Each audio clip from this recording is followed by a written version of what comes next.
I have started the recording, so let's take a second here and refocus.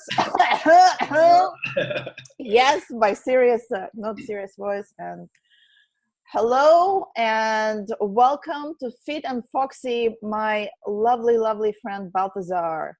Hello, Nadia. Beautiful, beautiful Nadia. I'm so thrilled and excited to be on the show. You look gorgeous. Oh, thank you, darling. The way you say you look gorgeous, I already feel like a few wrinkles just disappeared off of my face, just like and gone. What wrinkles? I don't see any wrinkles. Oh, I love you. You should come and visit, and I think you should be on the show like regularly. That's it. You just got a position with us. I don't know.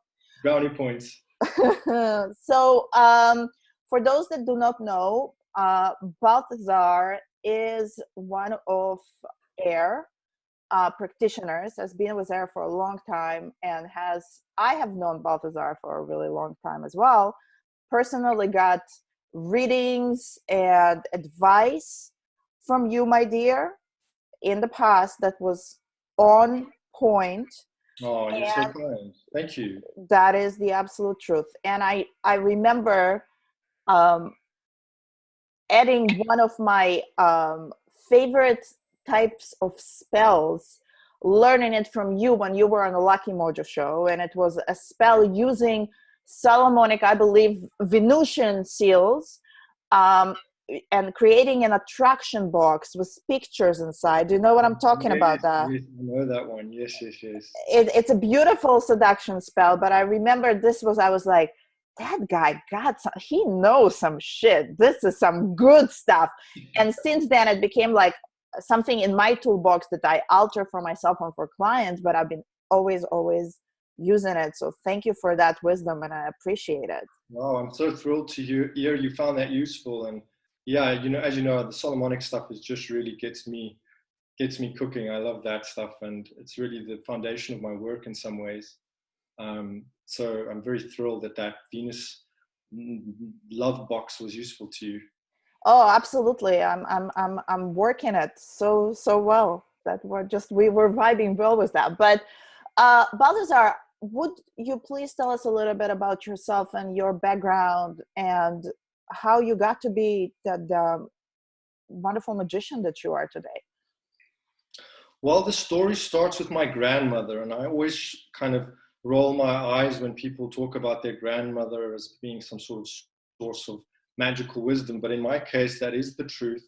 I grew up with the good fortune of having a grandmother that was very richly steeped in the occult and interested in spiritualism. In fact, was a medium. She did some mediumship, and she did automatic writing, and she was doing studying with Amork and all these kinds of exciting things, which was very exciting for South Africa. There isn't much of that, and I kind of grew up with that in my environment with my grandmother, and got my love for reading the occult. She had an extraordinary occult library for an elderly South African woman. She had a book exchange. She would run a book exchange. And she had a laundromat along with this book exchange.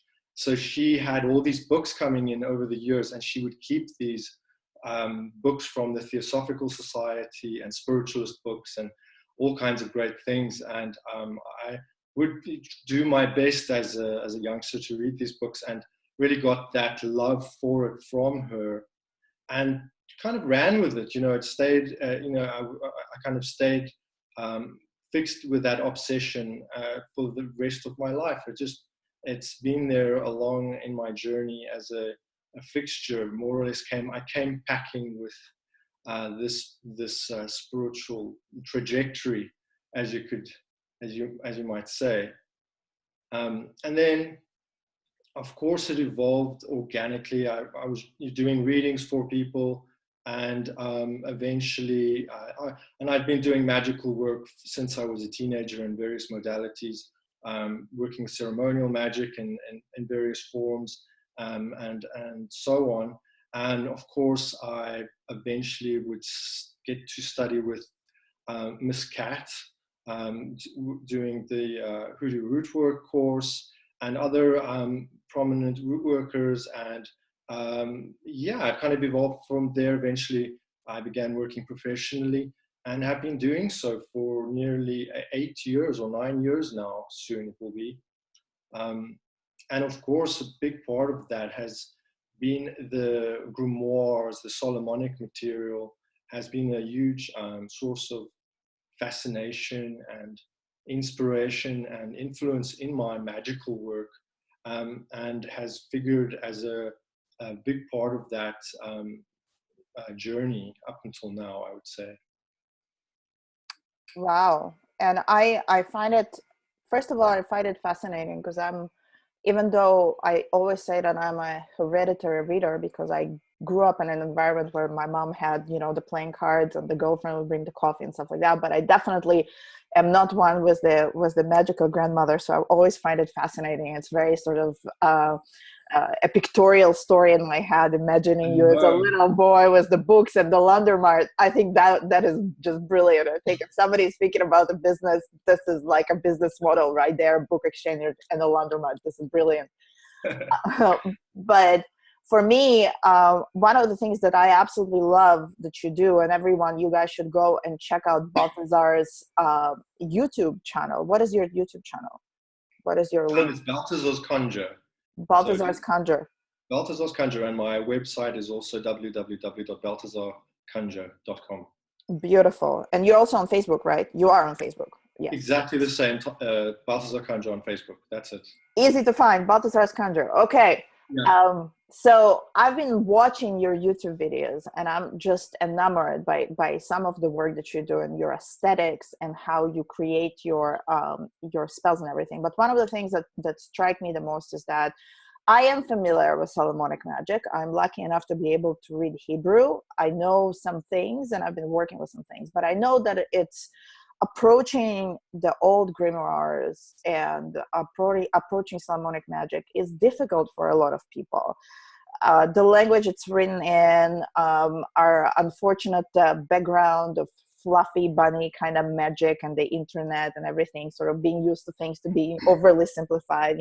Some people are like, I can't even think about approaching a book like that. But also having formulas that seem almost impossible to do because of the complexity and understanding certain elements to it, and then seeing the stuff that you do is just brilliant because you make it work, you make it accessible, you explain it very, very clearly, and you have your own, I realize, your own tools and things that you work with now, like the plate, for instance, like the plates that you're making that I found were great. So I would love to hear sort of two sides here. I would like to think, one thing I would like to know why you find Solomonic Magick so enticing and powerful. Why is it working for you?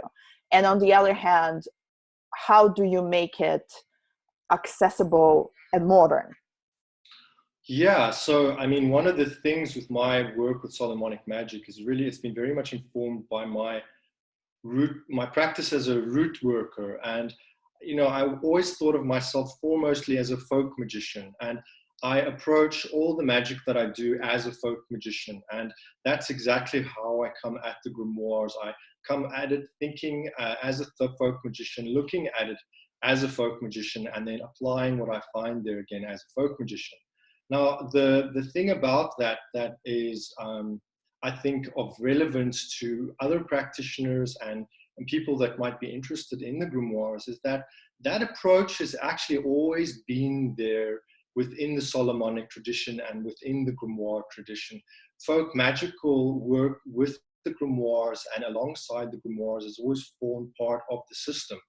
And the grimoires often had books of secrets appended to the grimoires, which would be folk magical spells and formulas that worked with the power of the spirits contained in that grimoire, and was often more accessible to your average Renaissance or medieval practitioner person than the stuff involving swords and gold pentacles and all sorts of fancy paraphernalia.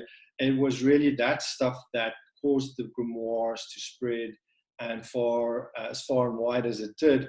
And it's that material that made it so popular with the cunning men and women in England. The grimoires would often feature greatly in their work, either as talismanic objects. The books themselves were thought to have great magical power. Just having a book like that itself would give a cunning woman or man a certain kind of status, right? Because as an object, it has a certain gravitas and power.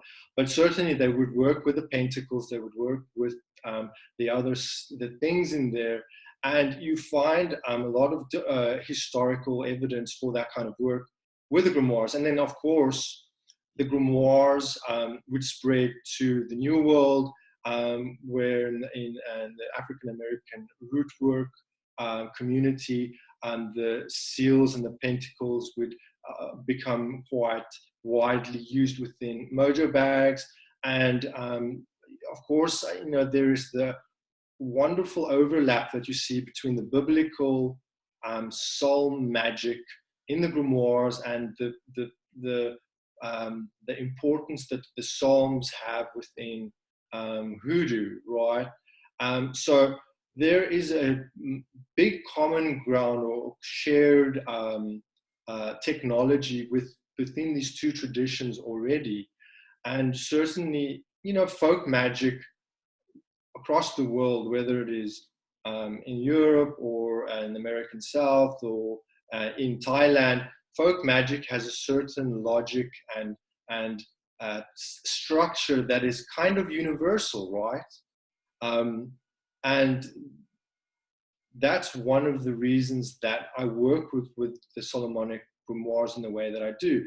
And also because I'm working with clients as a professional magician, really, one of the reasons that I work with the grimoires is that they work. The spirits in those grimoires are very powerful and efficient. It's a very efficient form of magic, as long as you can access it, as long as you find a way of working with it in an accessible way. And most people find the grimoires intimidating, because it is difficult to access that worldview, and the language and the structure of that system is very opaque. But that's one of the ambitions that I had with the YouTube channel, was to share my love for the genre and for the style of magic that I feel other people would really connect with also. And so far the response has been excellent. I've been really thrilled to hear how people do this. And of course, I'm not the first person to work with the grimoires in this way. There have been other practitioners that have worked in similar ways. But that definitely was one of the reasons. And going back to your first question, why the Solomonic stuff? Well, for me, it's it's very much has to do with our magical heritage in the West, right? The grimoires kind of encode that on some level.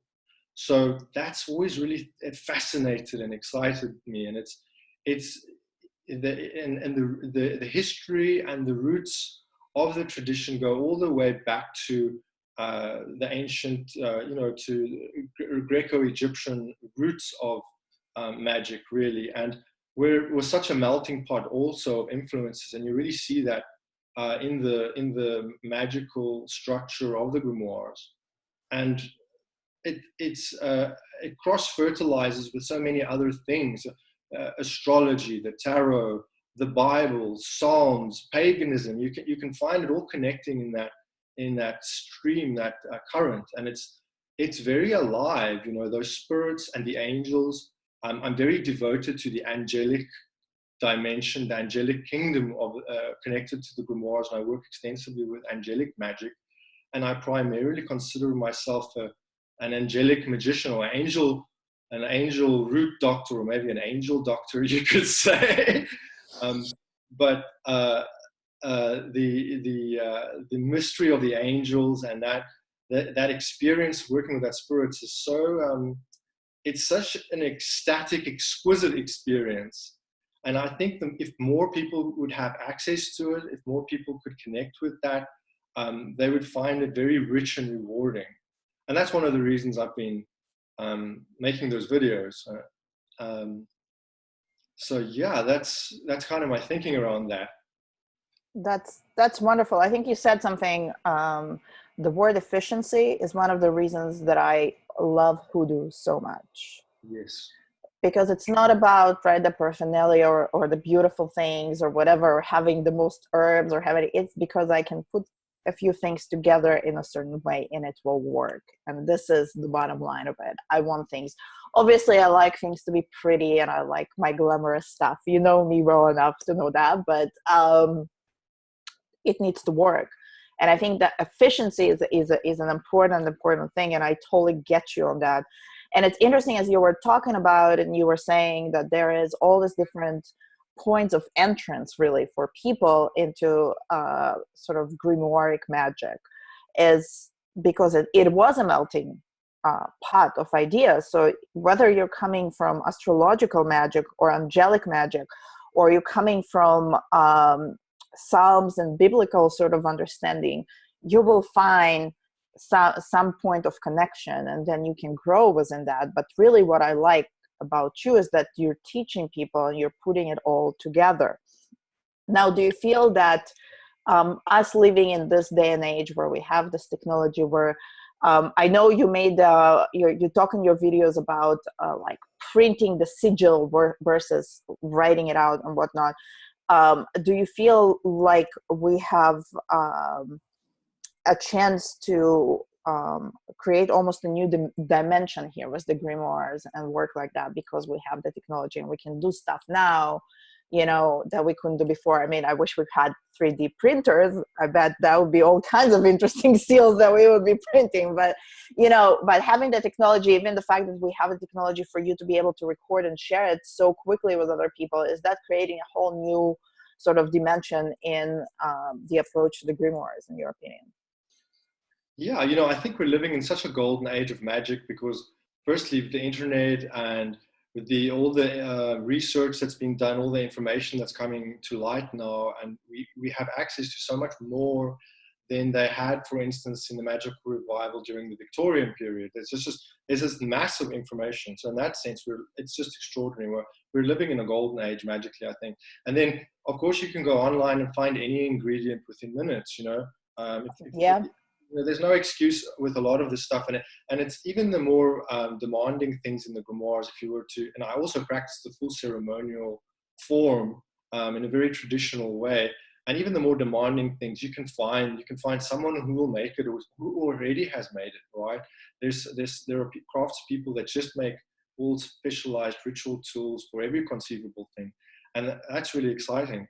And on the one hand, I am a pure traditionalist. You know, even the spells that I teach on YouTube, while they're quite accessible and easy, I kind of like to think that the structure of the spell, the worldview of all the pieces, the timing, the way it all fits together, is all very traditional. And it's not that I'm doing some sort of newfangled thing. I'm following a logical structure that is rooted in the tradition of both folk magic and also follows on the pays respect to the spirits in the grimoires and the hierarchy that you'll find there and all these kinds of things. And then, of course, you know, I actually like championing printing pentacles because purely those pentacles are difficult to draw. If someone has to take the time to draw one of those pentacles in Hebrew in the hour of Venus, when the moon is waxing, using, well, it's just not going to happen. I've done it, you know, I've done it many times, but I tend to do that more for if I'm making layman's, or if I'm doing things that are going to go into a very, very important big ritual evocation, that kind of thing.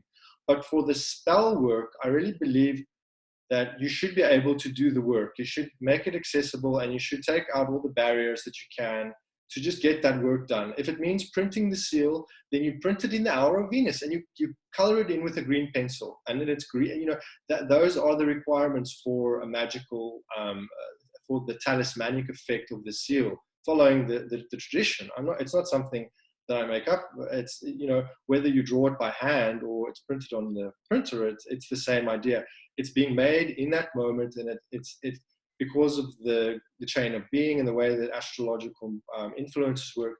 The influence of Venus will be encoded into that pentacle, whether you draw it by hand or not. Having said that, there's a lot to be said for drawing pentacles by hand and, putting your energy into it. And that shouldn't, I don't think we should do away with that. But certainly in the case of those candle spells, one of the reasons I champion printing the pentacles is it's more accessible. You can print the pentacle and do the whole spell, have everything done within an hour. And I mean, that is already a tall order, believe me. I believe me, I understand, but the Gemini in me is going like, yes, the printing. And I mean, I can even write the stuff, but it's not, I totally understand how you would be thinking, but there are certain types of works that I want to do it by hand, and I want to put an energy, and I might be even chanting something while doing that. Might be praying. I might be doing it surrounded by certain items and candles or whatnot. But there's also the works that I can just, one of the things that that I'm a big fan of is working with the planetary hours. And one of the things that I love is that I have an app on my phone that I can look at it and be like, this is, and it happens to be that we are now in the day of Venus recording this in the hour of Venus. So I'm absolutely excited, and I wasn't planning the hour. I knew it's going to be Friday, but I wasn't planning the hour. But for me, I mean, that is such a specialized, but we take that for granted. There's that great little app. You just tap on it and tells you when the hour of Venus is. I mean, during the Renaissance, that was specialized knowledge. You would have had to know when the sun was rising. You would have had to know, understood the calculation. You would have had to have the education to figure out. That's why that knowledge was so powerful. So we're spoiled. We really are spoiled. We are spoiled, but we are also blessed as well. Sometimes I tell clients about it and they are not very familiar with astrological magic, or go like, hour of Venus? Oh my God, it just took me forever to remember the days of the week and whatnot. Why would I want to do it? And I said, well, why would you want to go against the grain? It's like you have all these things, little lenses that are lining up for you to do something in the perfect way. It's just going to help you magnify whatever your attention is. The spirits are going to hear you better because they're going to be aligned, listening at this time more than at any other time. They're like, oh, okay, and all I need to do is put an app on my phone. I'm like, yeah, all you need to do is put an app on your phone. But really, it's such a big difference. It's a whole other world. Oh yeah, the astrological timing and the planetary hours really add a lot of power and give you access to connecting with those planetary influences in a much more profound way. And I must admit, I also kind of resent the planetary hours because I feel so pressured sometimes. There's work to do, and there's this like 45-minute window. If the days are short and sometimes even less, it can be quite. It feels like I'm on a game show, and the time is like running out. Totally. I'll be like having conversations with the planets and be like, okay, Mars, dude, listen. I know I'm not gonna. By the time I'm gonna move my ass, we're gonna start doing this. We're gonna be over your hour. We gotta make an agreement here. This is how we're gonna do it, and this is how we're gonna continue, and this is the agreement, and that's it.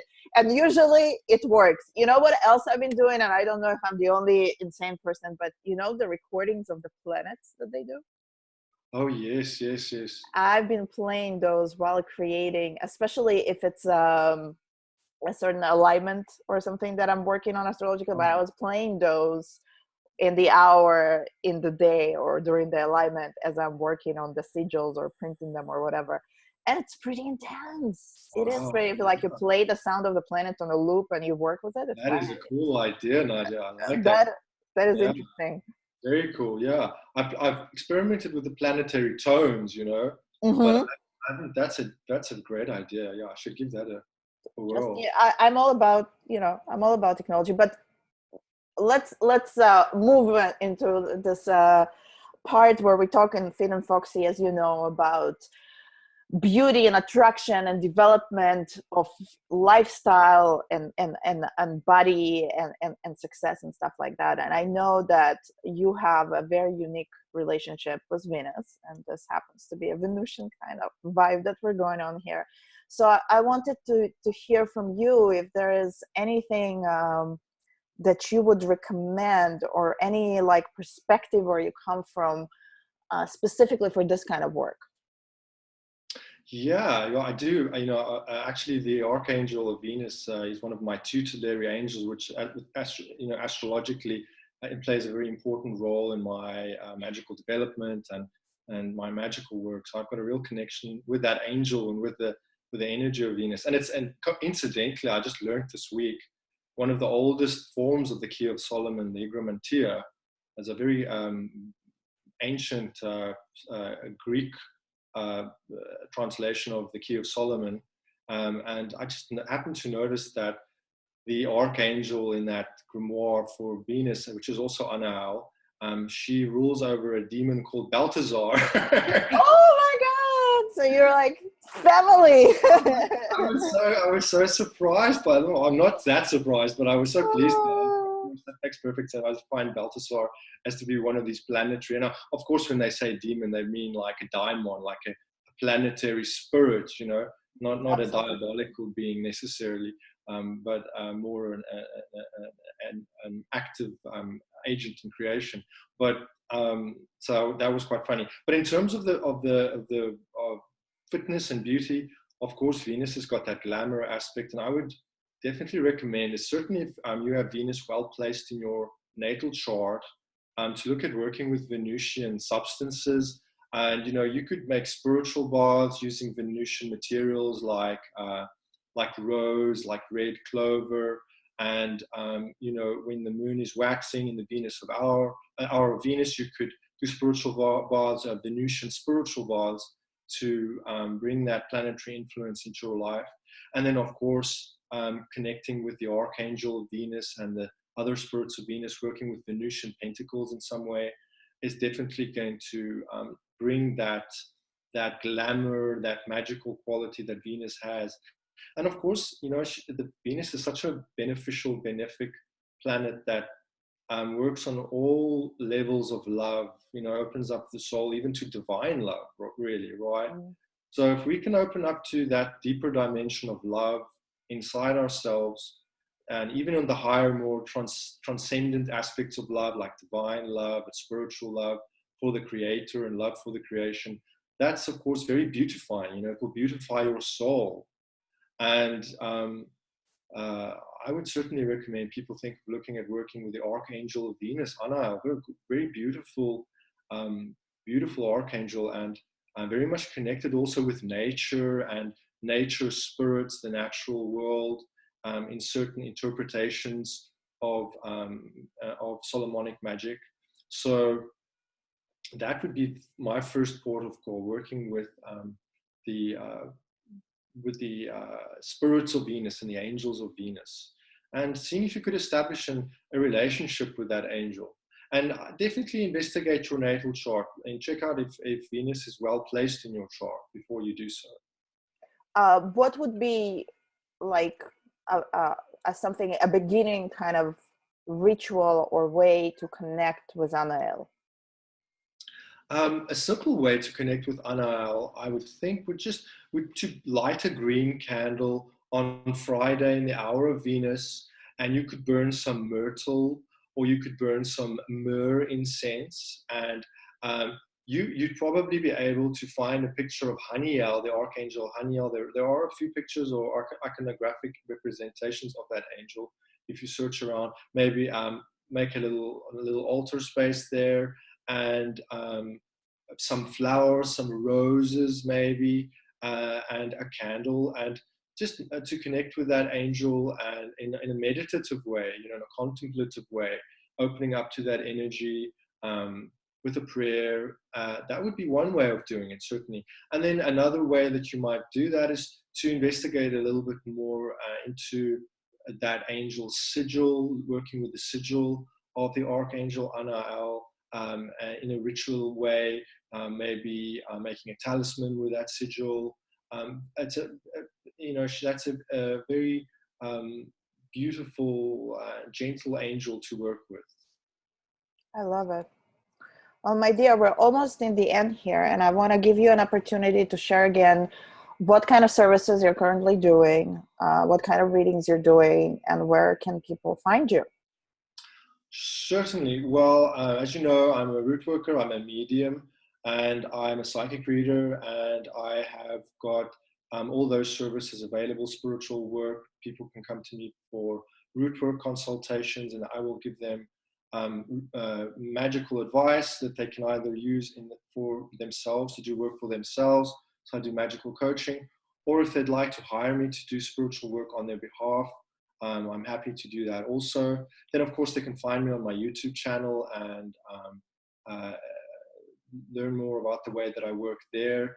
And I've got some new services coming out soon. I'll be bringing out a new coaching bundle pretty soon that I call the 3 Keys, which is an integration of a life path reading, mediumship, connecting people with their spiritual court, their primary guides in the kingdom of the dead. And then lastly, an angelic reading where we divine on the name and the sigil of the archangel that is their guardian genius, their personal angel, as it were. So taking people from the earth into the realm of the dead and up into the heavens, as it were, so that they have all these spiritual contacts available in their own work. So that's something that I'm planning on rolling out soon. When is the pre-sale for that? Where can I sign up? I can take my money, Balthazar. I want this. Whatever, I want this. This is so awesome. I love it. Oh, thank you. Yeah, well, I'm so excited about it, and I'll do a little video, and I'll do a little introduction to that soon. As soon as I've got all the materials and I've got I'm a perfectionist, I like to get all the details and everything sorted out. And you're fabulous like that. I know you are. The aesthetics have to be just right, but certainly I'll let you know as soon as that's there. And we'll put that video on Fit+Foxy page on Facebook because people will know about it. We'll make sure. All right, thank you. Balthazar Conjure, right? This is where we find you across the board. Indeed, yes. www.balthazarconjure.com, and then Balthazar Conjure everywhere else. It's an easy name to remember, I think. Well, thank you so much. I really appreciate you taking the time on the day of Venus and the hour of Venus. Oh, wonderful. Thank you, Nadia. With us. So much fun to have you. I hope to have you back, and we'll definitely let folks know when you're coming out with this beautiful 3-layered offering here, because that sounds so much fun. Thank you, my love. Well, thank you. Take care.